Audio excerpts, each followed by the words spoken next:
ஆசிரியர் பெருமக்கள் அனைவருக்கும் இனிய வணக்கம். ஸ்பெஷல் டெட் 2026க்காக ஒவ்வொரு எக்ஸசைஸ் வைஸாக நம்ம மேத்ஸ் கொஷின்ஸ் பார்த்துட்டு வரோம். அந்த வகையில் 6th ஃபர்ஸ்ட் டேர்மில் எக்ஸசைஸ் 3.3ல் இருக்கக்கூடிய கொஷின்ஸ் இந்த வீடியோவில் பார்க்கலாம். இதில் பாருங்கள், ஃபில் இன் த பாக்ஸஸ். இது பார்த்தீங்க அப்படின்னா சமான விகிதத்தை வச்சு கேட்டிருக்காங்க. ஈக்குவலன்ட் ரேஷியோ, இதுக்கு முன்னாடி வீடியோவில் நம்ம ஈக்குவலன்ட் ரேஷியோ பற்றி சொல்லியிருந்தோம். எந்தெந்த மெத்தட்லாம் கண்டுபிடிக்கலாம் அப்படிங்கிறதையும் சொல்லியிருந்தோம். அந்த ஐடியாஸ்லாம் யூஸ் பண்ணி தான் இங்கே பார்க்க போகிறோம். இங்கே பாருங்கள், ஃபர்ஸ்ட் நம்பருக்கு டேஷ் கொடுத்துருக்காங்க. செகண்ட் நம்பர் பாருங்கள், 5 எதால் பெருக்குனா 20 வரும்? 4ஆல். அப்போ ஃபர்ஸ்ட் நம்பரையும் 4ஆல் பெருக்கணும். அப்போ 3 12. ஸோ இந்த பாக்ஸில் வரக்கூடிய ஆன்சர் 12. இப்போ இங்கே பாருங்கள், அதே மாதிரி செகண்ட் நம்பர் 8 3ஆல் பெருக்குனா 24. அப்போ இந்த நம்பர் எதால் பெருக்கணும்? 3ஆல் பெருக்கணும். அப்போ 3 என்ன கிடைக்கும் அப்படின்னா 9. புரிஞ்சு முடியுதுங்களா? எக்ஸாமில் கேட்கும்போது இந்த டேஷுக்கு பதில் அவங்க என்ன, இந்த பாக்ஸுக்கு பதில் அவங்க என்ன பண்ணலாம்னா எக்ஸ் ஒய் அந்த மாதிரி கொடுத்துட்டு எக்ஸ் ஒய்க்கெலாம் வேல்யூ என்ன அப்படி கூட கேட்கலாம். ஓகேவா? அடுத்த இங்கே பாருங்கள், 5 2ஆல் பெருக்குனா 10, 2 10. அப்போ எந்த நம்பரை 2ஆல் பெருக்குனா 8 வரும்னு பார்க்குறேன். எந்த நம்பர் 2ஆல் பெருக்குனா 8 வரும்? 4. கரெக்டாக? 2 10, 4 2 8. அப்படியே இங்கே பாருங்கள், ஃபர்ஸ்ட் நம்பர், இந்த ஃபர்ஸ்ட் நம்பர் 3 15 3ஆல் பெருக்கியிருக்காங்க. இங்கே 4ன்னு தெரிஞ்சிருச்சு. அப்போ இந்த 4 3ஆல் பெருக்கணும். அப்போ 4 3 12. ஸோ இந்த பாக்ஸில் வரக்கூடிய நம்பர் 12.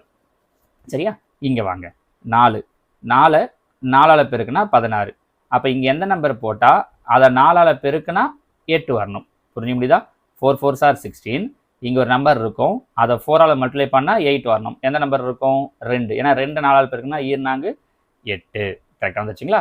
இப்போ இங்கே அப்படியே வாங்க, இந்த ஃபர்ஸ்ட் நம்பர், இந்த ஃபர்ஸ்ட் நம்பர் 2 6ஆல் பெருக்குனா 12. 6 12. அப்போ அப்படியே இப்படி யோசிங்க, அதை 6ஆல் பெருக்கிற மாதிரி இதையும் 6ஆல் பெருக்கணும். அப்போ 4 6 24. முடிஞ்சிச்சிங்களா? ஸோ இந்த ஈக்குவலன்ட் ரேஷியோக்கான சின்ன ட்ரிக் தெரிஞ்சால் போதும், இது ஈஸியாக சொல்லி முடிச்சிடலாம். ஓகேவா? அடுத்தது ட்ரூ ஆர் ஃபால்ஸ், சரியா தவறா எனக்கு. அங்கே 7 நபர்களுக்கும் 49 நபர்களுக்கும் உள்ள விகிதமும் 11 கிலோகிராம் எடைக்கும் 88 கிலோகிராம் எடைக்கும் உள்ள விகிதமும் விகித சமத்தை அமைக்கும். இங்கே பாருங்கள், 7:49, 11:88. இது ரெண்டு விகித சமமானா ரெண்டுத்தையும் சிம்பிளை பண்ணுங்கள்.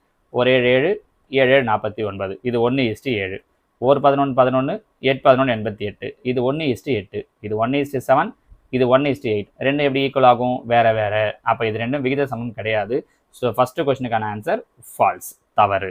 ரெண்டாவது, 10 நூல்களுக்கும் 15 நூல்களுக்கும் உள்ள விகிதமும் 3 நூல்களுக்கும் 15 நூல்களுக்கும் உள்ள விகிதமும் விகித சமத்தை அமைக்கும். இங்கே பாருங்க, 10 நூல்கள் 15 நூல்கள். அப்போ ஃபர்ஸ்ட் என்ன எடுத்துக்கலாம்? 10:15. அதே மாதிரி இங்கே என்ன சொல்லியிருக்காங்க? 3:15. 2 10, 3 15, 2:3 வருதா? இங்கே 1 3 3, I 3 15. 1 பாருங்கள், இது 2:3 வருது. இது என்ன கிடைக்குது? 1:5 கிடைக்குது சிம்பிளை பண்ணால். ரெண்டும் ஒன்றா கிடையாது பாருங்கள், ரெண்டும் வேறு வேறு. 2:3, 1:5 வேறு வேறு. அப்போ இதுவும் என்னது தான் அப்படின்னா தவறு, ஏன்னா மேட்ச் ஆகலை. கரெக்டாக? ஸோ இதுவும் ஃபால்ஸ். ரெண்டும் ஈக்குவலாக இருந்துச்சுன்னா ஓகே, ஈக்குவலாக இல்லை அப்படிங்கிறதால ஒன்றுக்கு ஒன்று தவறு. அடுத்தது மூணாவது கேள்வி, 40 நூல்களின் எடை 8 கிலோகிராம் எனில் 15 நூல்களின் எடை 3 கிலோகிராம்னு கொடுத்துருக்காங்க. பாருங்கள், 40 நூலோட எடை 8 கிலோகிராம், 15 நூலோட எடை 3 கிலோகிராம்னு கேன்சல் பண்ணி பாருங்கள். 4 8 8, I 8 40, 1:5. 4 3 3, I 3 15, 5:1. ரெண்டுமே கரெக்டாக வருதா? இதுவும் 5:1, இதுவும் 5:1. அப்போ சரி. புரிஞ்சு முடியுதுங்களா? ரெண்டு ஈக்குவலன்ட் ரேஷியோவான்னு செக் பண்ணணும்னா அந்த ரேஷியோ ரெண்டு ஈக்குவலாக வருதான்னு பார்த்துட்டோம்னாலே முடிஞ்சிருச்சு.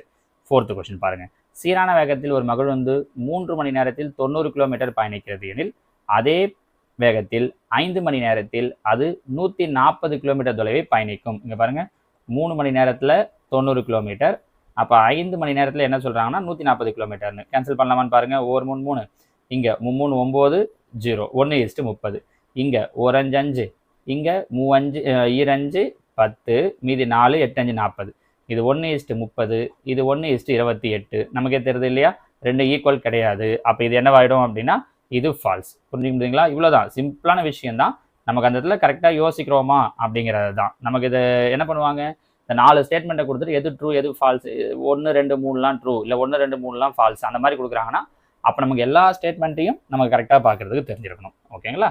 அடுத்ததாக கோடிட்ட இடங்களை நிரப்புக. 3 எழுதுகோள்களின் விலை 18 எனில் 5 எழுதுகோள்களின் விலை. இங்கே பாருங்கள், 3 எழுதுகோளோட விலை 18 ரூபாய். அப்போ 5 எழுதுகோளுடைய விலை என்னவா இருக்கும்னு கேட்குறாங்க. இதுக்கு நம்ம என்ன பண்ணலாம்னா, முன்னாடி சொன்ன மாதிரி தான், இந்த ஃபர்ஸ்ட்டையும் லாஸ்ட்டையும் பெருக்குனா வர ஆன்சரும் நடுவில் இருக்க ரெண்டு ஆன்சரும் மல்டிப்ளை பண்ணால் வர ஆன்சரும் ஈக்குவலாக இருக்கணும். எப்போ சொல்லியிருந்தோம்? இதுக்கு முன்னாடி 3.2 எக்ஸசைஸ் பார்க்குறப்ப அங்கே இதை சொல்லியிருக்கோம் பாருங்கள், இது 2வது ஐடியாவாக சொல்லியிருப்போம். இப்போ 3ஐயும் இந்த கொஷின் மார்க் இதையும் பெருக்கினா வர ஆன்சரும் 18ஐயும் 5ஐயும் பெருக்கினா வர ஆன்சரும் ஒன்றா இருக்கணும். 1 3 3 6 3 18. அப்போது 6 5 30 ரூபா தான் 5 எழுதுகோள்களே விலை. ஒன்று இப்படி சொல்லலாம். இவ்வளோ பெருசு இதுக்கு போடணுமா சார்னா அவசியம் இல்லை. இன்னொரு ஐடியாவும் சொல்லலாம் ரொம்ப சிம்பிளாக. எப்படி 3 பேனாவோட விலை 18 ரூபா. அப்போ ஒரு பேனாவோட விலை எவ்வளோ இருக்கும்? 6 ரூபா. 6 3 18. அவங்க என்ன கேட்டிருக்காங்க? 5 பென். அப்போ 5 பென்னா 5 6 30. ஸோ 5 பேனாக்களுடைய விலை ₹30. இப்படியும் சொல்லலாம். எந்த விதத்தில் சொன்னாலும் நமக்கு கரெக்டு தான். ஓகேவா? அடுத்த கேள்வி பாருங்க. 15 நாட்களில் கார் குழலி ரூபாய் 1800 வருமானமாக பெறுகிறார் எனில் ரூபாய் 3000 டேஷ் நாட்களில் வருமானமாக பெறுவார்னு கேட்டிருக்காங்க. 15 நாளைக்கு 1800 ரூபாய் வாங்குறாங்க. கரெக்டா? அப்படின்னா 3000 ரூபாயை வாங்குறதுக்கு எவ்வளோ நாள் ஆகும் அப்படின்னு கேட்குறாங்க.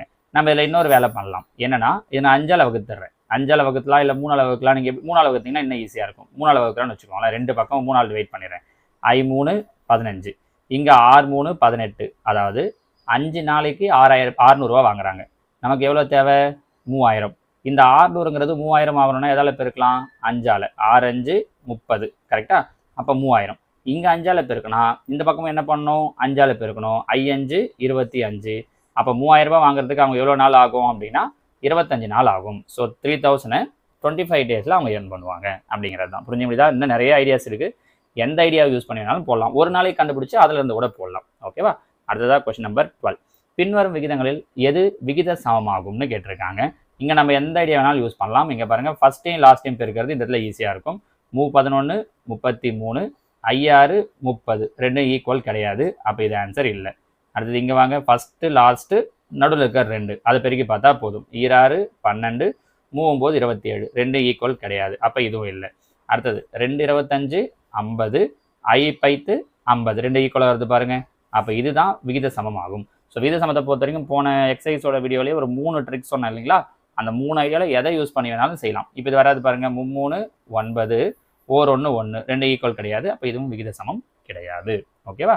அடுத்ததான் 2 5 x 20 ஆகிய எண்களை அதே வரிசையில் பயன்படுத்தி அமையும் விகித சமமாக இருப்பின் எக்ஸின் மதிப்பு. 2 5 x 20 ஒன்றும் இல்லை. இங்கே பாருங்கள், 5 எந்த நம்பரால் பெருக்கணும்? 20 வரும்.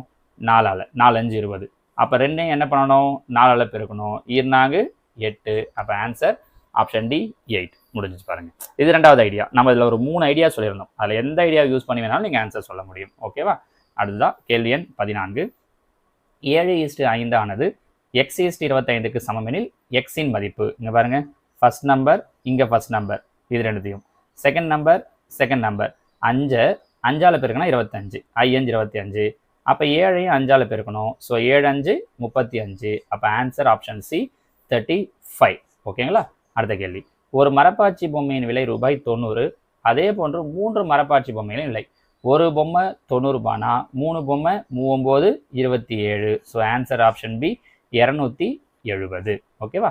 அடுத்தது 16. ஒரு நபர் 15 நிமிடங்களில் 2 கிலோமீட்டர் நடக்கிறார் எனில் 45 நிமிடங்களில் பாருங்க 15 நிமிஷத்தில் 2 கிலோமீட்டர். 15 3ஆல் பெருக்குனா 45. அப்போ இங்கேயும் 3ஆல் பெருக்கணும். 2 3ஆல் பெருக்குனா 6. அப்போ 45 நிமிஷத்தில் அவர் எவ்வளோ கிலோமீட்டர் நடப்பார் அப்படின்னா 6 கிலோமீட்டர் நடப்பார். ஓகேங்களா? ஸோ இதுதான் எக்ஸசைஸ் 3.3ல அவங்க கேட்டிருக்கக்கூடிய கொஷின். அடுத்த வீடியோவில் இன்னொரு எக்ஸசைஸ் பார்க்கலாம். தேங்க்யூ.